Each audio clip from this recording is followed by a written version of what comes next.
All right, welcome to another fantastic episode of Not Just Parkinson's. I'm this guy, one of your very favorite people with Parkinson's. That is J Mac. You can call me Jeremy, though. I'm joined by I was just going to call her the blonde bombshell of Parkinson's on YouTube. Say hello to Esther. Hi. Esther, how are you? And just for our viewers who don't know you, do not know you, I can't imagine somebody doesn't know you. Why don't you reintroduce yourself and tell us a little bit about yourself? We're going to talk about music and Parkinson's today. This was something you wanted to do, but the floor is yours, ma'am. So my name's Esther. I live in El Paso, Texas. I got diagnosed with young onset Parkinson's. Officially, it'll be 2 years ago on President's Day. So my 2-year diagnosis anniversary is coming up. I was a hospital administrator, but now I'm a stay-at-home mom to two kids, 11 and 13. And yeah, I'm all over social media. I started as a TikToker. But I have a YouTube channel under my alias, which is Shaking in My Boots. That is one of the most creative names. I put that right up there with the Parkinson's Wiggles Project with The Jennifer. Wiggles Project, yeah. Yeah, I love Jennifer. She's such an inspiration of mine. See, maybe if I would have come up with a cleverer name than Parkinson's with Jeremy Mack, I'd have more subscribers. Nah. I honestly, it was like my TikTok was just my personal TikTok. And it's like my whole name run together, but because my name is so long, it wouldn't fit all the characters. Yeah, And you do. so, It's like a hyphenated name, isn't it? yeah.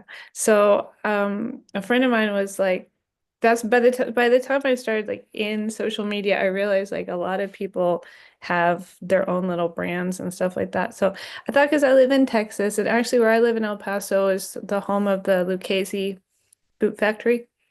I thought you were going to say the Lucchese crime family. I was going to say that's New York. So I thought that would be funny. Can you still wear cowboy boots or cowgirl boots in your case? I can, yeah. I've got a pair of Harley boots that I just look at them. They're so sexy, but I don't know if I could get them on. But if I did, I'd probably knock the heels off with my baby giraffe walking. I actually wear a lot of like low boots because I feel like they support my ankle better, you know? Because I got my dyskinesia is in my foot. Yeah, my dyskinesia is everywhere, but hopefully yours won't get like mine. See, like I can sit here generally pretty comfortable for I guess about an hour and a half, but the dyskinesia is mostly my legs. So sometimes you'll see me get up and reposition. It's because my legs are literally going, let me out. Yeah, I don't know how people like sit around with this disease. Especially I get it now also in my shoulder. So I get that like I call it the lean back, like Yeah. I mean, I'm starting to do it right now. If you can kind of notice my shoulder, see, yeah. there it goes right there. Yeah. Okay, so let's get into the music and Parkinson's. You, I'm gonna just, uh, you had the questions ahead of time, but Yes. I'm actually really curious to see some of your answers because, as you know, I'm a big music guy. I played in a band for years. I've got a pretty extensive vinyl collection, an extensive CD collection. There's very little music that I don't like. If it's good music, I don't care what genre it is. I like it. I can dig Eilish. Billie Eilish. Is that right? Am I saying that right? Yeah. I'm so cool, and I don't even know how to say it anymore. Sinatra, Led Zeppelin, Sabbath, Slayer, Black Eyed Peas. Yeah, Dr. Dre. You name it. I like a little bit of everything. Let's go with this. Who introduced you to music? Definitely my siblings. Like, I'm the baby in the family by a lot of years. So my oldest brother and sister were like already college age by the time I started listening to music and stuff. So I got like hand-me-down vinyl from them. So a lot of Beatles, a lot of Rolling Stones, classics like that, because Queen, stuff like that. I got that from my sister and my brother. All stellar answers. The Beatles and the Stones and Queen. Yeah, I actually don't usually mention the Beatles because I mean everybody says the Beatles, but everything I do comes back to the Beatles. So that's the fact that you like the Beatles. Not everybody likes them, but I would say 98% of people like them. You're cool in my book, Esther, if that matters. It does. The first song you fell in love with, the first song you heard that you couldn't get out of your head. Did you just wanted to play it over and over and over again? Okay, this is going to be a really odd choice, and I honestly never thought about it until recently. But I had a 45. It was Hot Child in the City. Who sings that? Let me look at who it was. It Is was, it Sly and the Family Stone? no, hold on a second. Let me look at it. I'm thinking of Hot Fun in the Summertime. That's I'm mixing up the songs there. But the lyrics to it, like so many songs now, are like you look back and you think that wasn't really appropriate. Kind of like Christine 16 by Kiss, that you can't write that song now. Yeah, exactly, exactly. So the song is by someone named Nick Gilder. Never It heard of was them. kind of like like a disco like that. And but I had that 45 and I used to play it over and over and over. And I was gonna have my kids listen to it recently and be like, yeah, this is like the first my first favorite song. And then I listened to those lyrics. I was like, oh yeah, that's very problematic. What's the name of the song again? I got to look this up later. Hot Child in the City. Oh, well, yeah, that just kind of leads. Yeah, Yeah, I can see how that would be a little like what was the Rolling Stone Brown Sugar? Yeah, it's kind of like yeah. yeah, It's it's not. yeah, I mean, you listen to the lyrics, you're like, holy crap, what? How'd they get away with this? yeah, exactly. Just as an aside, I know we're interviewing you, but the first song I got in my head and couldn't get out was "Beat It." I was very sheltered. I was homeschooled for most of my life, but when I heard "Beat It" on the radio, the guitar solo by Eddie Van Halen. Of course, I Yeah. didn't know that at the time. That was the song that just I still love that song to this day. Explain how music helps with your Parkinson's disease, or maybe it doesn't. No, it does. I mean, sometimes it's a problem. It depends. Like, I use, I realized pretty early on that like music helps me kind of fight apathy and get motivated to do stuff, you know? So like even if I'm tired and I'm not into doing stuff, like I have certain songs and genres of music, time periods of music that I put on that like get me motivated, especially to do stuff that I'm not really into. But also somebody told me really early on about like cueing to music and things like that.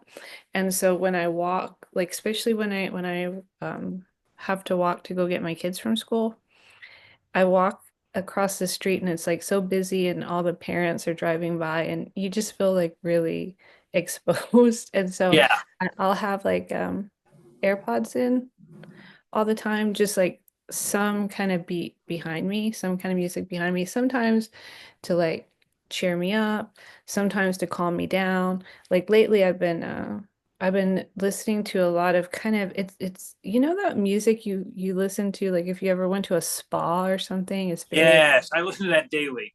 yeah, it's like like rain songs or something like that when my dyskinesia is kicking, you Yes, know.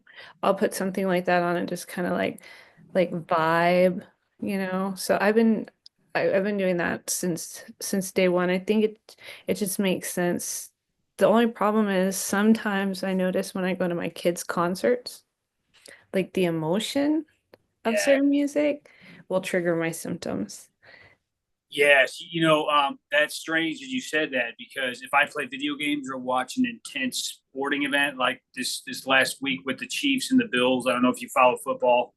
I was just kinetic all over the place. I was hopping around because I was just so into it.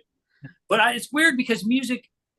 Actually, this leads into my next question, which you already answered. Does rhythm help your stride? We actually talked about this last week or earlier this week about how that like we'll pick songs that have a good steady beat, like "Staying Alive" or Yes. in the club with 50 Cent. Boom, Yeah, yeah, boom, yeah. Yeah, yeah, yeah. boom, boom.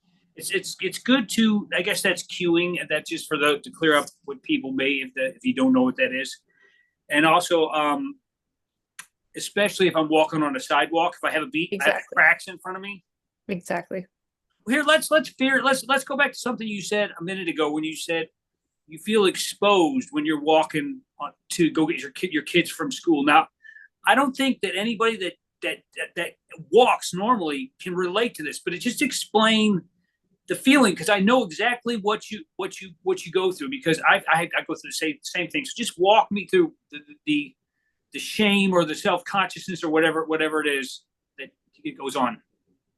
Yeah, I mean, there's something about being around other people and walking and having people watch your walk. And even if it's just casually, like all of us have different symptoms, right? But like I used to call it like I have a hitch in my giddy up. That's what my mom would have said. It's like kind of a limp, but not a limp.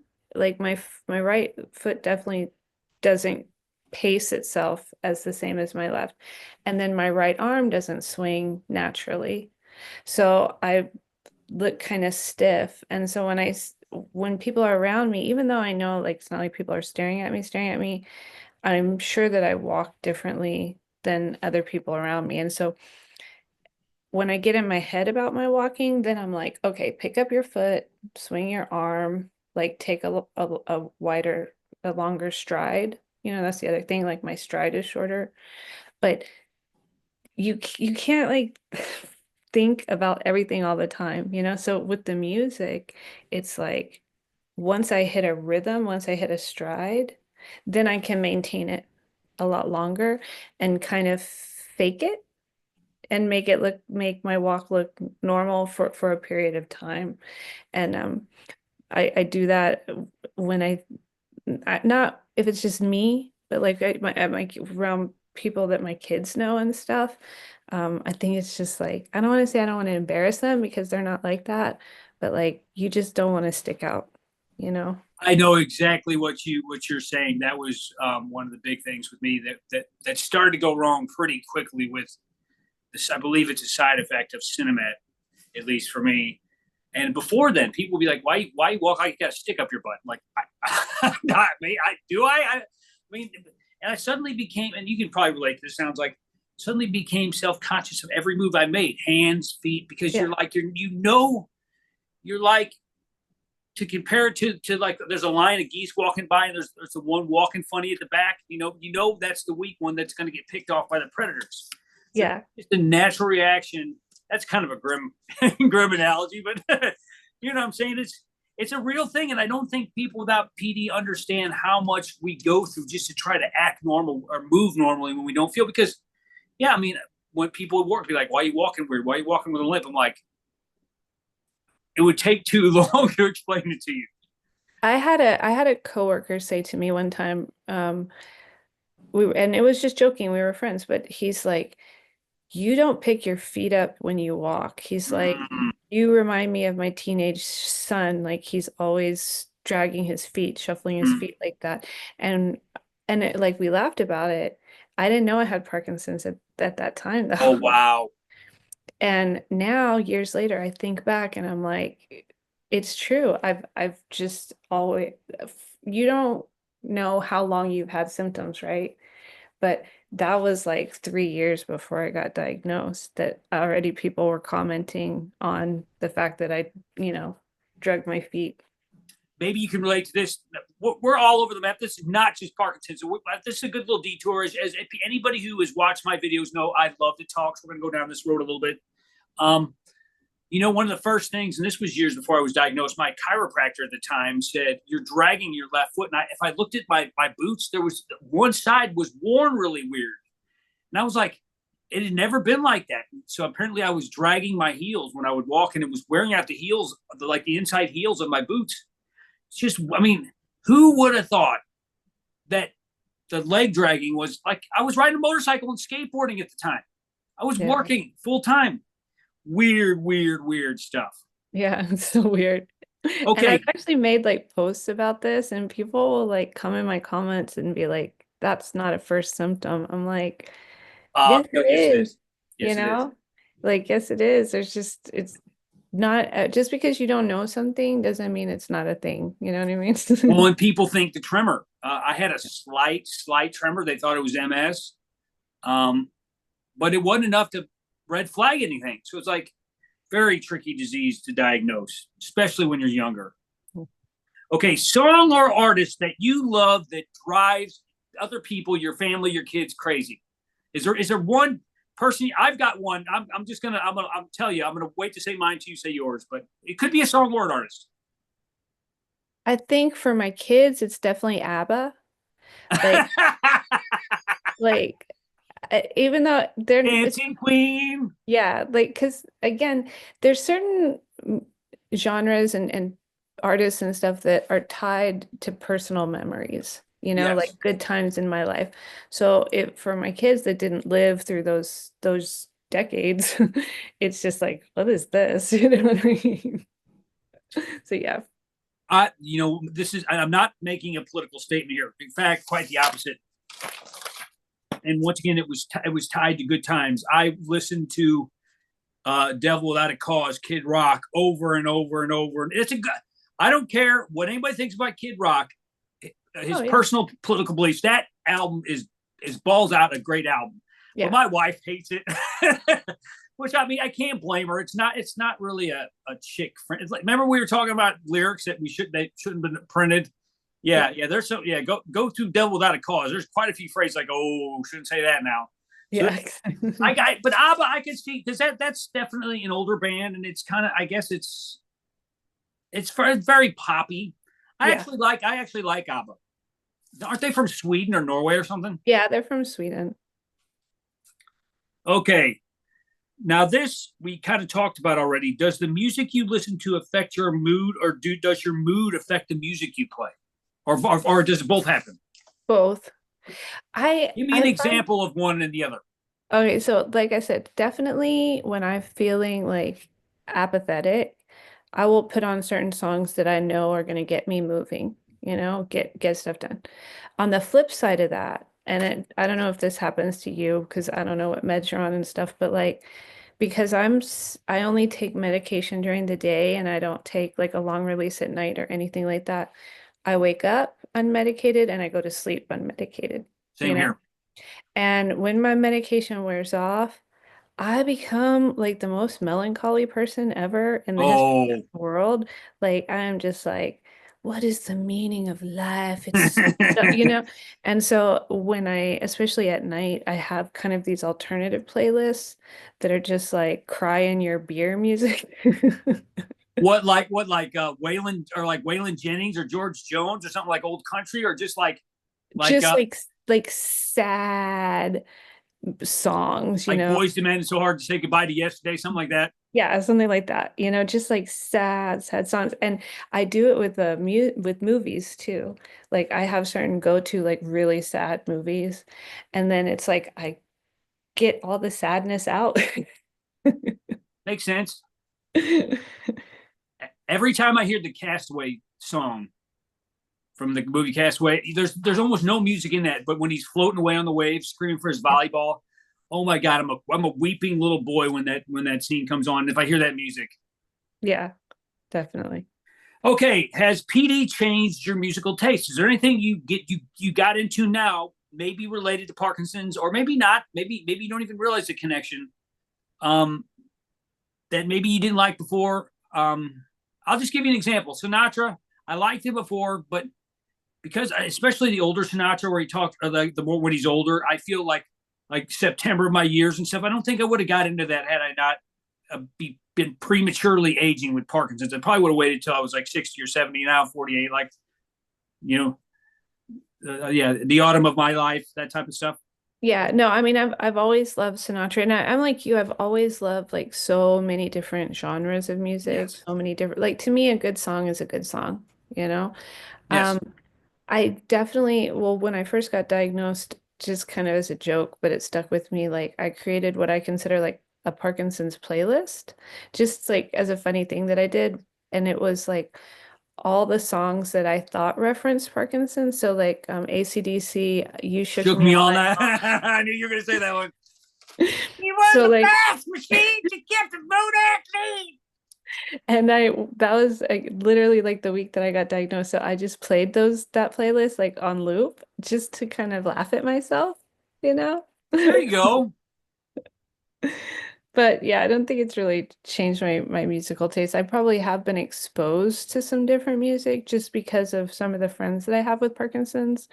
And then they'll send me stuff, you know, like, oh, did you hear this or have you heard that? And so I definitely have like a lot more friends I think that are into music with Parkinson's as kind of a shared language, you know?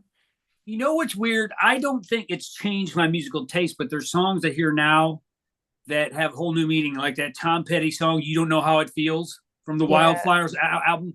That is my PD song. You don't know how it feels to be me. Yes. That's the song that I'm like, I've heard it a million times, but until I got Parkinson's, I never really, I was like, this, and I tell my wife that, she's like, stop complaining. She's like, nobody ever has it as bad as you. But I mean, that's my song. You don't know what it feels. You don't know how it Yeah, feels. no, that is definitely 100% true. Like what you're saying about songs having like different meanings now. Um, I was gonna see which like I have on my playlist list now. Let's see if I can see what it is. There's a Future Islands song. I don't know if you have listened to that band, Future I Islands, know the band. I'm not familiar with their songs. and it's called A Dream of You and Me. And I have a lot of songs like this that when I first listened to them, I thought of them more as like love songs or relationship songs or something like that. But now when I re-listen to it, I see it more as like um, bigger than that, like about life, you know? Yes. And kind of I put my own meaning into it. And so it resonates with me in a different Yes. way. And I do that with a lot of stuff now. So songs um that I didn't think had well there, there's one my dad loved Sinatra, and there's a song that he sings called That's Life, you know? I that you are psychic. That song is my anthem. Yeah.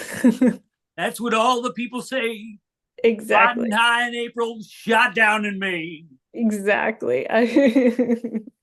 Love that song. Yeah. Okay, next question. Do you sing or play an instrument? I do not. When I But your was, I kids mean, do, though, right? yeah, my kids do, and I mean, I definitely sing in my kitchen and in my car and stuff like that. But I played the cello in middle school, but um, I think that is also another reason why my kids are so musical is both me and my husband love music, but we never had the talent for it, and so that we're so obsessed with it. It's like there's always music in my house. Amen. That same thing here. We have Beatles on a Sunday, and then we have like disco. We turn on disco for cleaning up. I mean, when I've got a turntable upstairs, like I said, and so if you follow me on Instagram, Jeremy Mac 76, I post what I'm listening to. I got to tell you, yeah, I want my son to know, like he can recognize between Dean Martin and Frank Sinatra. Oh yeah. He can recognize the Beatles and the Stones. He can Oh, he can tell if John or Ringo is singing or Paul. It's crazy. do you want to know Why something? why are these what's going on with the balloons? Did you see that? Yeah.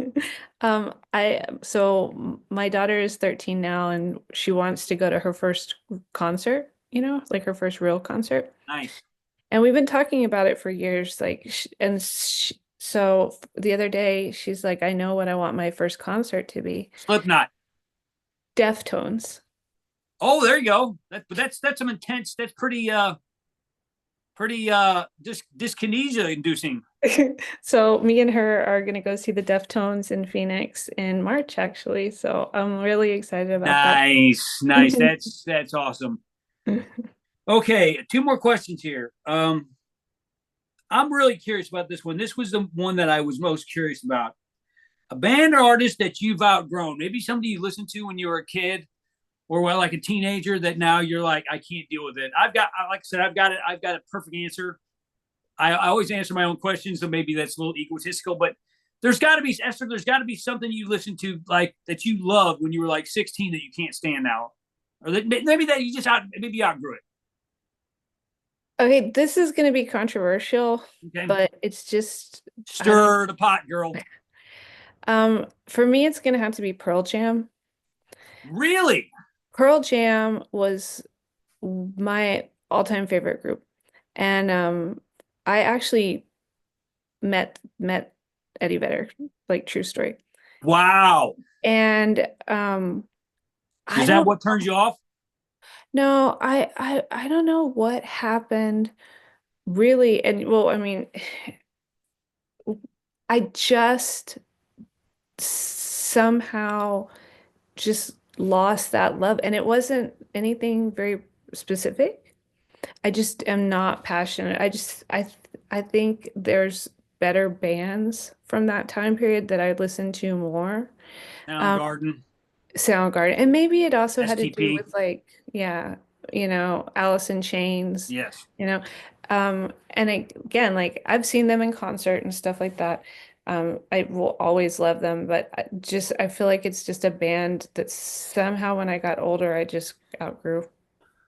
Okay, I basically I'm going to mirror you. It's almost some people would say it's almost the same band. I would disagree, but Creed. I love me some Creed back in the day. Can you take me higher? Yeah. And I got to a point. Maybe it was the radio. Sorry, I got to apologize. I sing all these songs, Yeah. but um, maybe it was the radio play. But I woke up one day and I'm like, I don't like Creed anymore. And I wore that Human Clay CD out, and I mean, people. It's not about Scott Stapp and all the vocalist troubles. It really isn't. It just and I almost can't stand to hear it right now. Um, but that's kind of Creed is. I mean, they kind of have a similar vocal style, Eddie Yeah. Vedder and Scott Stapp. So yeah, well, that's actually surprising because Pearl Jam, I've gotten more into it as I got older. When it first came out, Jeremy and Black and all that. Yeah, Jeremy, not me. The song, yeah. Okay, I think we already kind of talked about this, but one song that reflects your PD journey. Now, maybe you can throw a few out there, Esther. All right. Um, let me see. I'm gonna By the look way, at my I feel like we're giving everybody like a musical history lesson today. I didn't realize how we're name dropping bands like crazy. Let me see what I got here. Definitely Ain't No Mountain High Enough. Oh, that's a good one. Aretha Marvin Franklin, Gaye. Marvin Marvin Gaye. Gaye. Duh. Yeah. I listen to Mr. Blue Sky a lot. Electric Light Orchestra. Oh Um, yeah. You Shook Me All Night Long. I listened to that. Oh Like, yeah. That's kind of the Don't Stop Me Now by Queen. yeah. Little Freddie Mercury will do it. That one I listen to a lot. Um, uh, and okay, there's a song, but I don't know if you're familiar with let me make sure I say the right name because I don't know how to spell it. Suf Giant Stevens. Have no clue. You stumped me there. Yeah. It's a song called Love Yourself. I don't really even know how you would kind of classify. It's kind of, I guess, like more like singer-songwriter. I go back to a lot of like late 70s, early 80s singer-songwriters. He's current. Um, but kind of those songs that are just like Carole King at a piano and things like that, like more and more when I think about my journey with Parkinson's, it's less a journey of like the progression of Parkinson's as like an introspective journey of how I look at life, you Something know? like Jim Croce, like Yeah. Balladeer type thing. Yeah, th things like that. And Okay. I do go back to Sinatra a lot, especially since my dad died, because that was like he was such a big fan of the Rat Pack, and I'm from Vegas. So I listen to a lot of Dean Martin, probably because it does remind me of him, but just also like the songs like, Let It Be and just the classics. Like I really am trying to get my son to play learn some more songs that I like on the piano. And songs like that, Imagine, just like self-exploration stuff. That's and having peace with yourself. That's what I really love about that Future Island song. It's there's a lyric in it where it says I I was I was searching for peace, but I found it at my feet. staring Mm, at the sea. And that's like, I go back to that song over and over because it's like, there's this mentality of Parkinson's, like we're supposed to be like fighters, right? And we fight every day, and we do. But sometimes I'm just like, I have to have those moments where I'm just like letting my problems drift away and just like being in a state of inner peace. Not that I'm like some kind of yogi zen or something like no, that. Esther, I totally understand. I meditate every day, and sometimes for 5 minutes, sometimes for 15 minutes, and it's important to find that inner your inner being and nourish it. And I see I'm sounding kind of new agey, but it, we are the only person that's going to can really take care of us on the inside. Yeah. And Parkinson's my one of my faults is pushing myself too hard. And I fight and I was my wife's car battery went out and I was like out there fussing with it. My wife said, you're pushing too hard. We'll do this later. And I'm like, no. But she was right. So I went and sat down, and just kind of did some breathing techniques. Yeah, I mean, I feel like music feeds our soul too, and that's why. And I really feel sorry for people that don't love music, because music has got me through, and will continue to get me through some of the hardest times of my life. The long and winding road of life. There's another great song for you. Yeah. Yeah. I love, So I mean, anything, like I said, anything Beatles, Golden Slumbers. Sometimes I just put it on at night. And I think especially for those of us that have dyskinesia, yes, I was trying to explain to somebody like dyskinesia and like my other symptoms, it's almost like the more you fight it, the worse it gets. yes, yes, You know? With the tremor, I can kind of lean into it because yeah. it's rhythmic and it's just like does its thing. But with the dyskinesia, it's like the more that I'm trying to fight it, the more it's pulling and the more painful I get it. So I have to go, it's forced me to take that time to really like take a deep breath and just like not I don't think there's anything wrong with distraction. I think distraction is helpful too. Um, but more just like letting it go.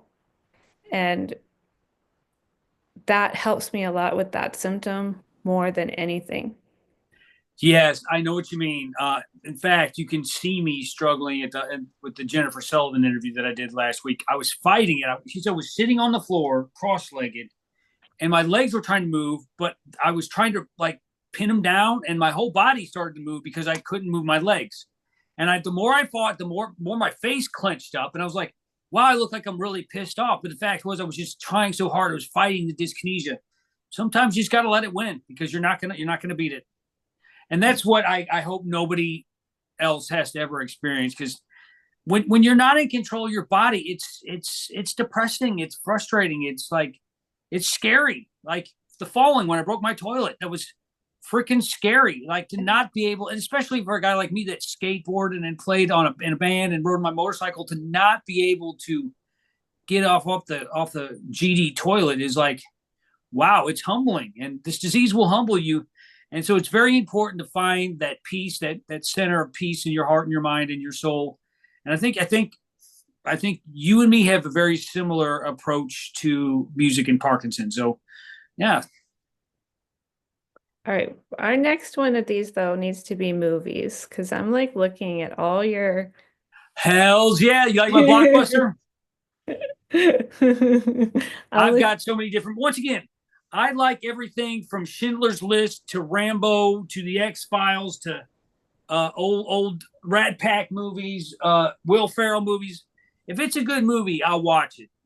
Hell, if it's a bad movie, I'll watch it and tell you what I think. Yeah, I've got some stinkers down here too. But yeah, we should definitely do movies, and if I have it, I'll pull it out and we can like do a little. In fact, I did a live stream a few weeks ago where I was playing. I got out some of my favorite movies. So that's an excellent idea. I just took just a couple weeks ago my daughter to the 40th anniversary showing of Goonies. Oh my God, I've got the Blu-ray down here. I love it. That's my jam right there. And I was so mad because that was when we first got sick. My son was very, very sick, so I couldn't take him.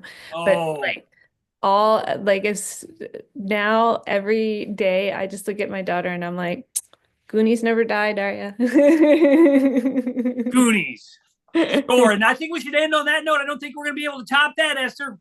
Thank you so much. Thanks. Till next time, peace and love from Jeremy McDonald and Esther. I'm in St. Louis. She's in El Paso. Peace out.